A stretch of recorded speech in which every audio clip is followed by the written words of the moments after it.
Welcome to my channel English Stories Today. Topic is Titanic. Part number 2. Chapter 7. Into the Lifeboats. The Titanic had 20 lifeboats.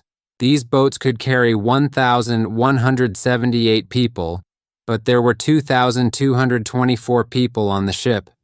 So for nearly half of the people on the ship, there was no lifeboat. The first boat, Lifeboat 7, went into the sea at 12:55 a.m. with 26 people. Lifeboat 1 could take 60 people, but there were only 12 people in it. Lifeboat 6 had only 25 women and 1 sailor. The ship's officers helped the passengers with their life jackets. Women and children must go in the lifeboats, the officers said. Men must stay on the ship. But some of the women did not want to go. It was warm on the ship and cold in the dark sea. Young Mrs. Astor was cold. She wore a life jacket over her beautiful blue dress, but she did not have a warm coat. She wanted to stay on the ship with her husband. "I don't need to go in a lifeboat," she said. "The Titanic can't sink. Thomas Andrews told me that." Mr. Astor sat on a chair next to his wife. "Let's stay on the ship," he said. "We're safer here than in that little boat." For half an hour, Mrs. Astor sat with her husband. They watched women and children get into the lifeboats. They saw the sea come nearer and nearer. "It's no good," she said at last. "Mr. Andrews was wrong. This ship is sinking." Second Officer Charles Lightoller helped Mrs. Astor into fore. Mr. Astor wanted to go with her. "Can't I go with my wife?" he said. "She needs me. She's going to have a baby?" "I'm sorry, sir," Charles Lightoller said. "These boats are for women and children. Men must stay here." Mr. Astor watched his wife go down into the sea in the lifeboat. "Don't be afraid," he said. "I'm going to be okay. We can meet in New York." "Goodbye, my love," she said. She never saw him again. Isidor Straus was 67 years old, and his wife was 63. "I'm not going without my husband," Mrs. Straus said. "Where he goes, I go." "That's okay," said Charles Lightoller. "He's an old man, so he can go with the women." "No," said Mr. Straus. "I'm a man. I'm staying here with the men." So Mrs. Straus stayed with her husband on the Titanic. The lifeboats were on the boat deck near the first-class and second-class passengers. Anna Turia ran upstairs from E-deck towards the boat deck. "Stop!" a sailor said. "You can't go up there." Anna did not stop, but the sailor closed the door behind her. There were hundreds of angry passengers on E-deck behind the closed doors. "Let us out," they said. "We're all going to die." Then Daniel Buckley and some more men broke the door and ran up the stairs. A lot of men were afraid and angry. "We must get on a boat," they said, but the officers on the boat deck had guns. "Stand back," they said. "Women and children only." Mr. and Mrs. Straus in Titanic. But Daniel Buckley got into a boat and put on a woman's hat. When the officers looked into that boat, they saw only women there. Some third-class women passengers, like Anna Turia and Carla Jensen, got into the boats too. Carla was cold. She had no shoes, just a nightdress, a life jacket, and a coat. 18 of the Titanic's 20 lifeboats went into the sea. Some had only 10 or 20 people in them, but Lifeboat 14 had 5th Officer Lowe with 58 women and children. After that, there were only 2 lifeboats, Lifeboats A and B, on the ship. Chapter 8. In the Cold, Dark Sea. Chapter 11. Finding the Titanic. The 8 musicians did not get into the lifeboats. They stayed on the Titanic and played music. Happy music for worried people. Benjamin Guggenheim, the rich businessman, and his friend watched the women get into the lifeboats. They stood quietly and listened to the music. Then they took off their life jackets and put on their best coats. "Now we are ready to die," they said. "Help the passengers," Captain Smith said to the sailors. "The ship is going down. You can do no more." Thomas Andrews, the designer of the Titanic, said nothing. What could he say? Second Officer Lightoller and Colonel Gracie wanted to move lifeboats A and B, but it was not easy. Water came back along the ship faster and faster. Lifeboat A went into the sea. There was nobody in it at first, but then some men got in. Lifeboat B went into the sea the wrong way up. Suddenly the ship moved, and Colonel Gracie and Charles Lightoller fell into the ice-cold sea. They went a long way under the water. "I'm going to die," Colonel Gracie thought. Then at last they came up and swam to Lifeboat B. But Lifeboat B was the wrong way up. They could not get into it, so they got onto it. Radio operator Jack Phillips was on top Lifeboat B with Colonel Gracie, Charles Lightoller, and 26 more men. Radio operator Harold Bride was under Lifeboat B at first. Then he swam out and got on top. Musicians of the Titanic. "That's good, boys," said an old man in the water near Lifeboat B. "You're going to be okay." But he did not get onto the boat, and after some time he died. "Who was that?" the men asked. "Captain Smith, perhaps?" The front of the ship went down, and at the same time the back of the ship went up. For 2 minutes the back of the ship went slowly up, higher and higher. Some people ran to the back of the ship. A lot of people fell from the ship into the sea. Carla Jensen watched from Lifeboat 16. "The sea was very quiet and dark," she said later. "The lights were still on in the ship. Then suddenly there was a terrible noise. 1,000 people cried from the ship. We heard them. Then the Titanic broke into 2 halves. Slowly at first, then faster and faster, the Titanic went under the water. First the front of the ship went under, then the back. At 2:20 a.m., the Titanic was not there. The people in the boats could see the stars in the night sky and the Black Sea, but no Titanic. The biggest ship in the world was under the sea. There were more than 1,000 people in the water. Most of them had life jackets, so their heads stayed out of the water. But the seawater was very cold, and nobody could live in it for long. "Please come back and help us," the people in the water cried to the people in the lifeboats. In Lifeboat 6 there was 1 sailor and 25 women. "We must go back to help the people in the water," some of the women said. "Our husbands are there. They need help." "No," said the sailor, Robert Hitchens. "There are too many people in the water. They can't all get in this boat. It isn't safe." So they did nothing. Lifeboat 1 had only 12 people in it, but they did not take 1 man or woman out of the sea. How the Titanic sank.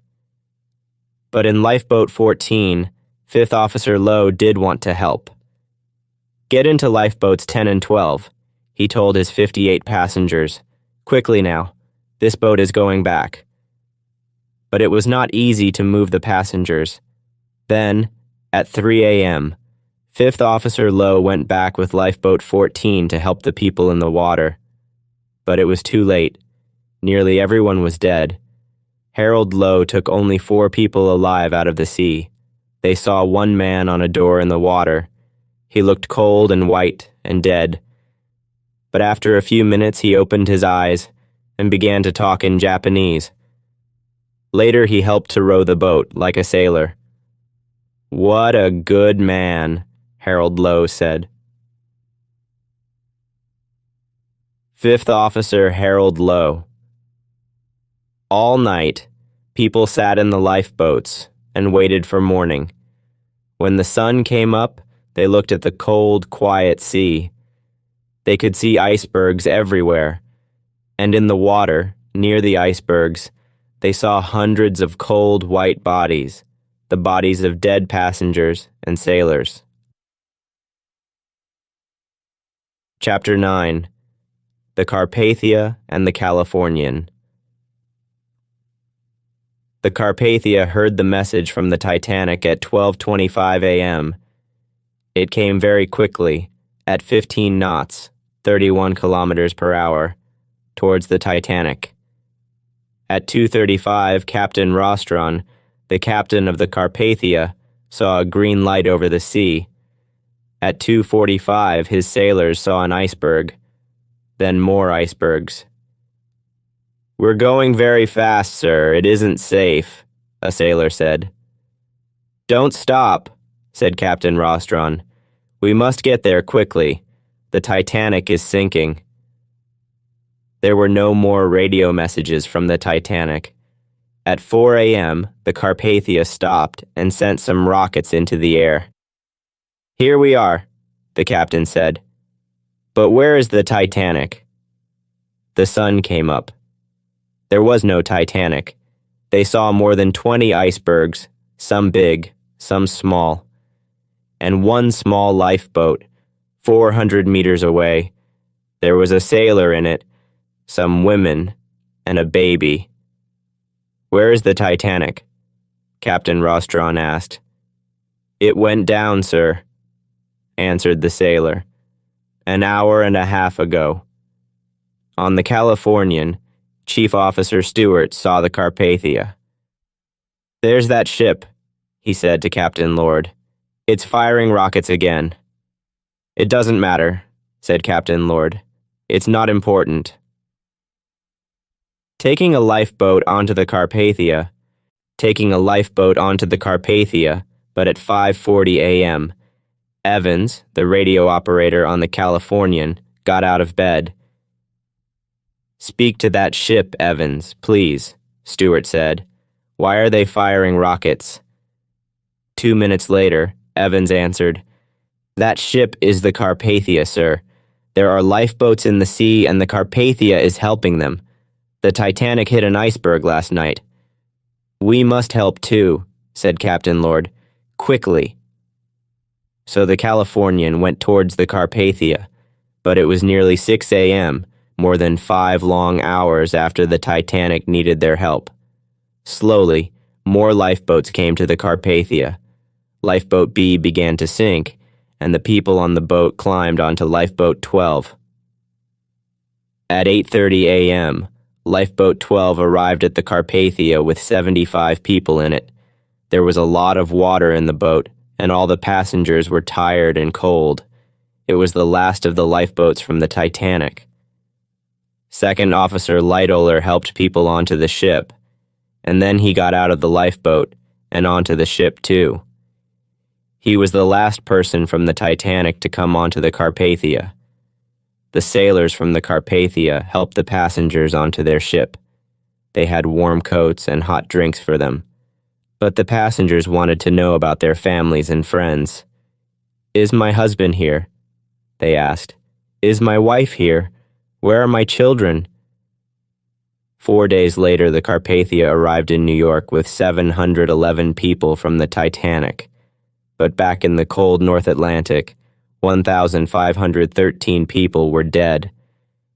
An important man, Senator Smith, began to ask questions. What went wrong? He wanted to know. Why did the Titanic sink? Why did all these people die?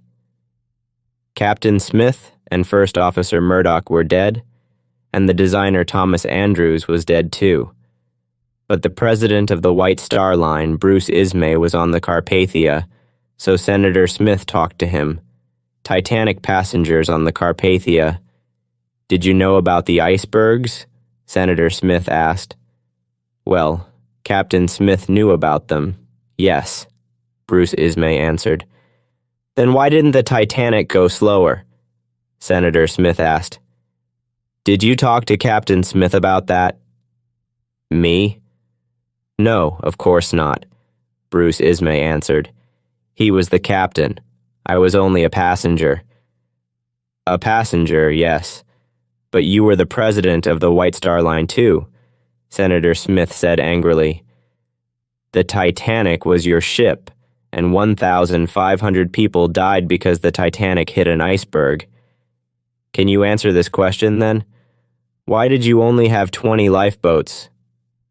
Bruce Ismay looked unhappy.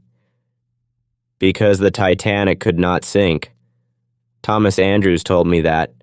He was the designer. He knew about ships.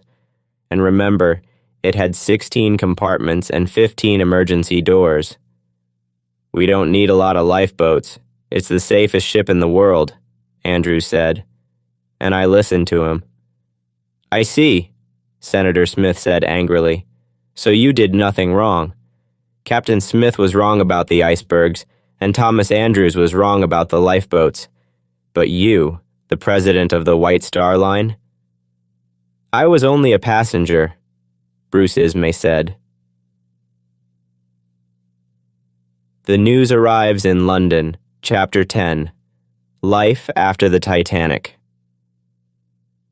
The American ship Mackay Bennett found hundreds of dead bodies in the sea. One of the bodies was John Jacob Astor. He was buried in New York in May 1912. In August 1912, Mrs. Astor had a baby son.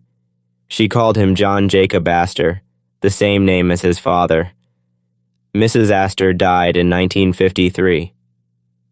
The Mackay Bennett also found Mr. Strauss, and he was buried in New York too.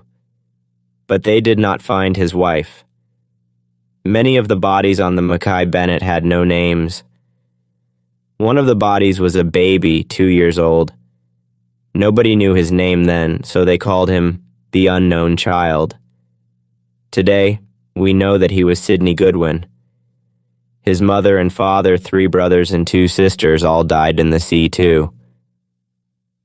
Little Sidney, like many of the Titanic passengers, was buried in Halifax, Nova Scotia, in Canada.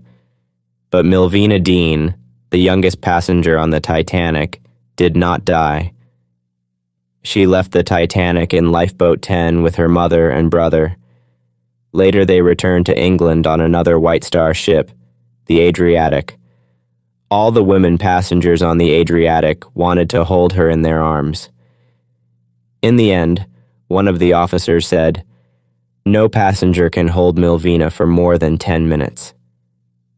Milvina Dean, a few years later, with her mother and brother, Colonel Archibald Gracie, wrote a book about the Titanic, but he never really got well after his time in the sea. He died in December 1912, and his last words were, "We must get them all in the boats." It was not easy for Anaturia in America. She did not know any people there, and she could not speak English. A hospital doctor in New York wrote her name on her arm and put her on a train to her brother in Ohio. But Anna was a beautiful, friendly young woman. She met her husband in Ohio, and they had 7 children. She died in 1982, aged 89. Carla Jensen went back to Denmark. She met her husband, and they had 3 children. She died on the 14th of March, 1980, and she was buried in her old nightdress from the Titanic. Second Officer Charles Lightoller. Daniel Buckley went to France in 1914 to be a soldier. He died in 1918. Jack Phillips died from cold in the lifeboat. His friend, Harold Bride, the second radio operator, went home to Scotland. He met his wife there, and they had 3 children. He died in 1956, age 66. Fifth Officer Harold Lowe died in May 1944 in Wales.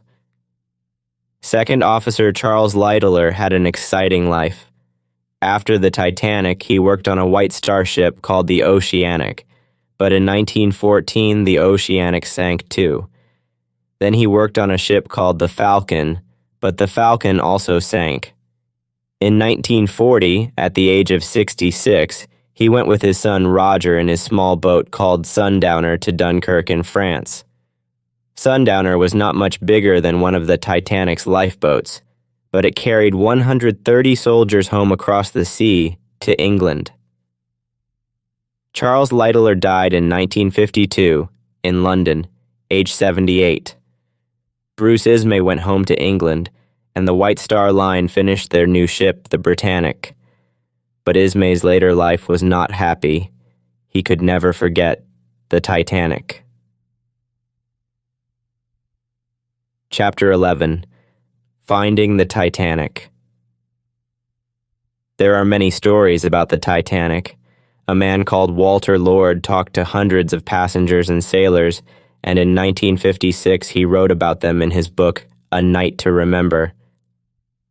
In 1957 there was a film of the book called A Night to Remember. Anna Turia went to see the film, but she could not speak English, so her son watched the film with her and told her about it.